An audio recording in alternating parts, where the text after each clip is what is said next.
The rain in Seattle has a way of seeping into your bones. Not the gentle, romantic drizzle that movies portray, but a relentless, cold deluge that makes everything, your clothes, your mood, your perspective, feel heavier. I was already drenched by the time I turned onto Pike Street, my scrubs clinging uncomfortably beneath my inadequate raincoat. 36 hours on my feet at County General had left me hollow-eyed and moving on autopilot. All I could think about was my apartment 6 blocks away, the hot shower waiting for me, the unmade bed I'd crawl into without even drying my hair. That's when I saw him, Frank, huddled under the narrow awning of Westlake Cafe, his shopping cart pulled close like a shield. I didn't know his name was Frank then. I just knew him as the elderly man who often sat on the bench near the hospital bus stop, sometimes mumbling equations to himself, sometimes just staring at the traffic with clear, intelligent eyes that seemed to calculate something beyond the passing cars. Today, those eyes were closed tight against the rain that still managed to find him beneath the insufficient shelter. His gray beard dripped steadily onto a soaked cardboard sign that had long since become illegible. His hands, I noticed they were shaking. Not the familiar tremor I'd seen before, but violent shivers that racked his entire frame. The medical professional in me recognized early hypothermia. The human in me felt something crack open. I'd walked past people like Frank hundreds of times. We all have in cities like Seattle. We perfect the urban stride. Eyes forward, pace brisk, a practiced blindness that allows us to navigate our daily lives without the uncomfortable weight of others' suffering. That morning, exhausted and with my defenses down, I couldn't summon that selective blindness. Before I could overthink it, I pushed open the door to Westlake Cafe. The warmth and coffee aroma hit me like a wall, making the contrast with the cruel outside even more stark. The morning rush was in full swing. Tech workers in expensive raincoats, construction crews grabbing coffee before heading to one of the countless development sites reshaping our skyline. I got in line, water pooling beneath my squeaking nursing shoes on the polished concrete floor. 2 registers over, a barista called out quadruple shot Americano for Maxwell, and a tall man in a tailored charcoal suit barely looked up from his phone as he grabbed the cup. "That's the 3rd property this month," came a voice from a corner table as I inched forward in line. "If we can push through the zoning changes by summer, we'll have the entire block redeveloped by next year." "What about the current tenants?" Another voice, female, clinical in its detachment. "Month-to-month leases, mostly. Some Section 8. Nothing we can't handle with proper notices. The real issue is the street presence. The cleanup efforts need to be more aggressive." I didn't need to turn around to know they were discussing people like Frank as if they were discussing weeds in a garden. I'd heard variations of this conversation throughout Seattle's transformation from my childhood city to whatever glossy, unaffordable version it was becoming. "I'll have a large black coffee and that turkey sandwich," I told the barista when my turn came. "Actually, make the coffee extra hot, please." For minutes and $12.76 later, I pushed back into the downpour, carefully balancing the paper bag and coffee cup. Frank hadn't moved, except that his shivering seemed worse. Up close, I could see his shoes, once decent leather Oxfords now cracked and separating at the soles. The kind of shoes a professional might have worn. A teacher, maybe. I crouched down beside him, holding the coffee out first. "Sir? I thought you might like something warm." His eyes opened, pale blue, bloodshot from the cold. For a moment, there was confusion, then wariness. Seattle's homeless population knows that unexpected interactions rarely lead to kindness. "I'm Sarah," I said, fighting the awkwardness. "I'm a nurse at County General. I've seen you around the neighborhood." He started to reach for the coffee when a sharp voice cut through the rain. "Do you really think that's helping anyone?" The voice belonged to the suit from inside, Maxwell, of the quadruple shot Americano. Standing under a large black umbrella, his Italian leather shoes carefully positioned to avoid puddles. I recognized him now, Maxwell Bennett. His face appeared regularly on development billboards around the city, promising luxury living and revitalized neighborhoods. "Excuse me?" I said, still holding the coffee out to Frank, who had withdrawn his hand like he'd been burned. I said, do you think that's helping? You give him food, he stays here. More come. The problem grows. Bennett gestured expansively with his free hand. These people have chosen this lifestyle.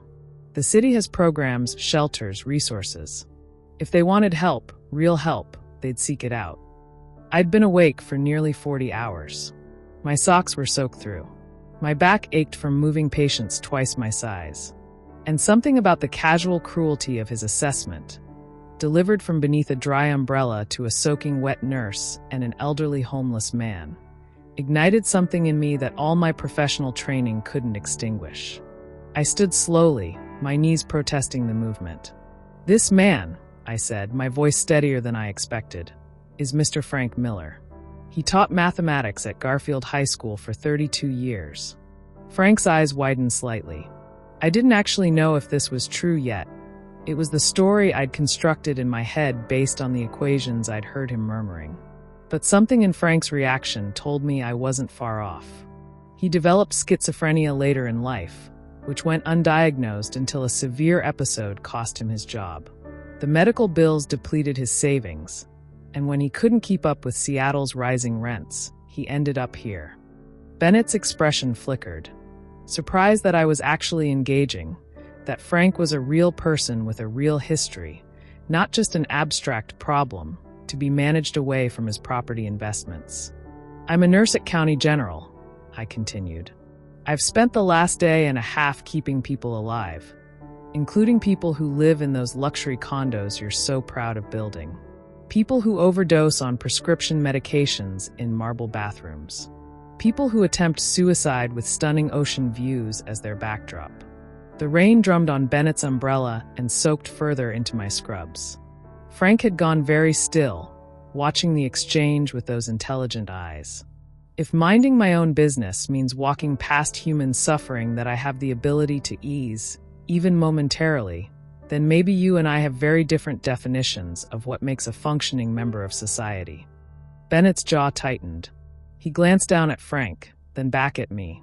For a moment, I thought I saw something, recognition, discomfort, possibly even shame, cross his face. Then his phone buzzed, and the moment passed. 6 months have passed since that rainy morning when I first gave Frank a coffee and stood up to Maxwell Bennett. Seattle's weather has cycled through its seasons, the brief, glorious summer followed by the crisp fall that's now surrendering to another wet winter. But so much else has changed that the weather seems like the least significant transformation. I'm standing outside County General in the light drizzle, watching patients and staff stream in and out of the sliding doors. My last shift ended 2 hours ago, but I lingered, finishing paperwork and saying my goodbyes. After today, I won't be walking through those doors as an ER nurse anymore. Ready for this?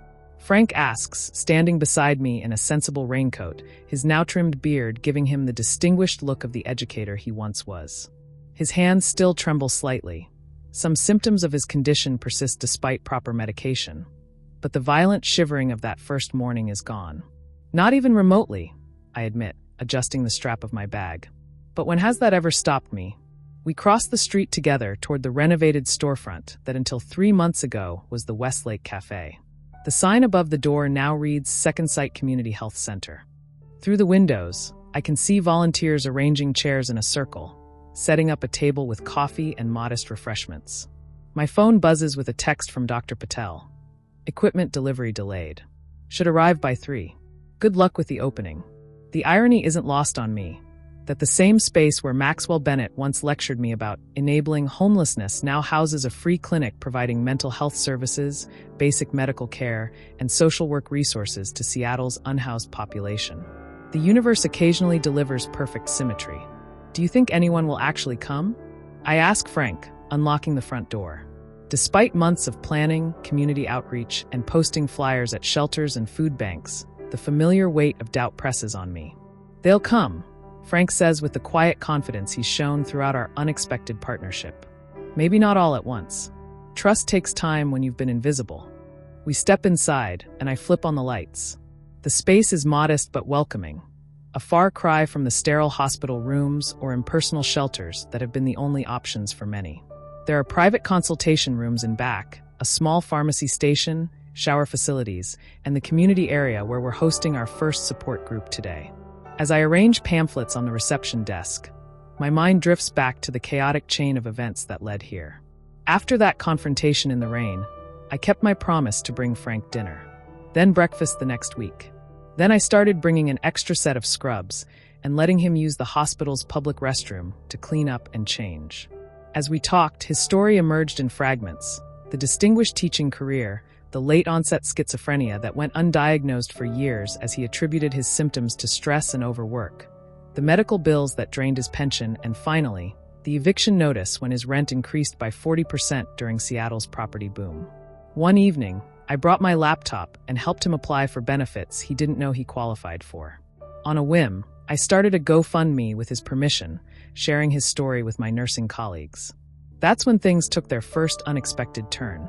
The fundraiser was shared by a former student of Frank's who now worked as a reporter for the Seattle Times. Her article, From Teaching Calculus to Living on the Streets, One Man's Journey Through America's Failed Safety Nets, went viral locally. Suddenly, Frank wasn't invisible anymore. The second unexpected turn came 3 weeks later, when I arrived at the hospital for my shift and found Maxwell Bennett waiting in the lobby. "Ms. Mitchell," he said, rising from his seat with none of the condescension from our first encounter. "I'd like to speak with you about Frank Miller." My defensive walls immediately went up. "Why? Planning another development that needs cleaning up?" He had the grace to look uncomfortable. "Actually, I wanted to tell you that I was wrong, and I'd like to help if you'll let me." I nearly laughed in his face, but something in his expression stopped me. He explained that after our confrontation, he couldn't stop thinking about what I'd said. Then he saw the newspaper article, recognized Frank's face, and realized with growing horror that one of the buildings his company had converted to luxury condos had been Frank's former apartment building. "I've spent years looking at spreadsheets and property values," he told me. "I never looked at the human cost of what we were doing to this city." I remained skeptical until he made his proposal. His company would donate the recently purchased Westlake Cafe location to be converted into a community health resource center. He would personally fund the renovations and equipment and provide an operating budget for the first 3 years. "Why would you do this?" I asked, still suspicious of his motives. "Because you made me see," he said simply. "And once you see, you can't unsee." The bell above the door chimes, pulling me back to the present as our first staff volunteer arrives. Janelle, a social worker who's taken a part-time position with us while maintaining her role at the county. "Big day," she says, hanging up her coat. "Oh, the new intake forms arrived. And Frank, the psychiatrist, called. She can start next week instead of waiting until December." Frank nods, moving to help her organize the forms. Watching him, it's hard to reconcile the confident, purposeful man before me with the shivering figure I met under that awning. With proper medication, supportive housing, and the purpose he's found as our outreach coordinator, he's reclaimed much of his former self while gaining something new, a fierce advocacy born from lived experience. My role has transformed too. After 15 years of treating symptoms in the ER, patching up wounds, pumping stomachs, stabilizing patients only to discharge them back to the same conditions that brought them in, I'm now the clinical director of Second Sight, focusing on preventative care and sustainable solutions. The pay cut was substantial. My apartment is even smaller now. My student loans are still mountainous. But the hollowness I felt that rainy morning has been replaced by something I'd nearly forgotten existed: hope. By 2 o'clock, our small waiting area holds 8 people. 3 men and 2 women who arrived together from a nearby encampment, an elderly couple facing eviction, and a young woman clutching a sleeping infant. Not a flood, but a beginning. Frank moves among them with ease, offering coffee, explaining our services, making them feel seen in a way few others have bothered to do. I watch him from the intake desk, marveling at how life's most meaningful connections often begin in the most unlikely circumstances. As the afternoon progresses and more people trickle in, I step outside for a moment of quiet reflection. The rain has stopped and weak sunlight breaks through the clouds. Across the street, County General towers over the neighborhood, continuing its endless cycle of emergencies and temporary fixes. A black Tesla pulls up to the curb, and Maxwell Bennett steps out, looking somewhat out of place in his expensive suit amid the pragmatic clinic surroundings. "Sarah," he says with a nod. "How's the first day going?" "Slowly, but we're reaching people." He hands me a manila envelope. The board approved the additional funding for the mobile clinic unit. You can start looking at vehicles next month. I take the envelope, still not entirely comfortable with our uneasy alliance. Thank you. Bennett glances through the window at the activity inside. Is Frank here? I brought those statistics he requested for the city council presentation. He's leading the first support group session. Bennett checks his watch. I'll come back tomorrow. He hesitates, then adds, my company just acquired another building in Belltown. The tenants are mostly seniors on fixed incomes. I was thinking we might work together on a solution that doesn't involve displacement. I raise an eyebrow. Are you suggesting that profit isn't the only consideration in real estate development? I'm suggesting that there are different ways to measure success. He smiles slightly. A wise nurse once implied I had a rather limited definition of what makes a functioning member of society. I'm attempting to expand it. As he drives away, I reflect on the unlikely ripple effects of that one impulsive decision to buy a coffee for a shivering man. Frank has his life back. Maxwell Bennett is developing something resembling a conscience. I've found purpose beyond burnout and exhaustion. And most importantly, people who were previously unseen are beginning to come into focus in our community's vision. I turn back toward the clinic where our next chapter, is unfolding. The problems remain enormous. A housing crisis spinning further out of control, a mental health system in shambles, economic inequality widening by the day. Second sight won't fix all of that. Maybe it won't fix anything on a systemic level. But as I re-enter the space and see Frank leading the support group, his gentle teacher's voice guiding the conversation while hands cradle warm cups of coffee, I understand something fundamental. We don't help others because it will solve everything. We help because in that moment of connection, we affirm that we all matter, the helper and the helped alike. There you are, Frank says, gesturing me toward an empty chair in the circle. Sarah was just about to share how this all started. 8 pairs of eyes turn toward me, wary, hopeful, tired, curious. I take the offered seat, feeling the weight of their gazes and the responsibility of their trust. It began on a rainy morning. I start, meeting each gaze directly. I was tired. It had been a long shift. And I saw someone that everyone else was choosing not to see. As the words flow, I realize that endings and beginnings are often the same moment viewed from different perspectives.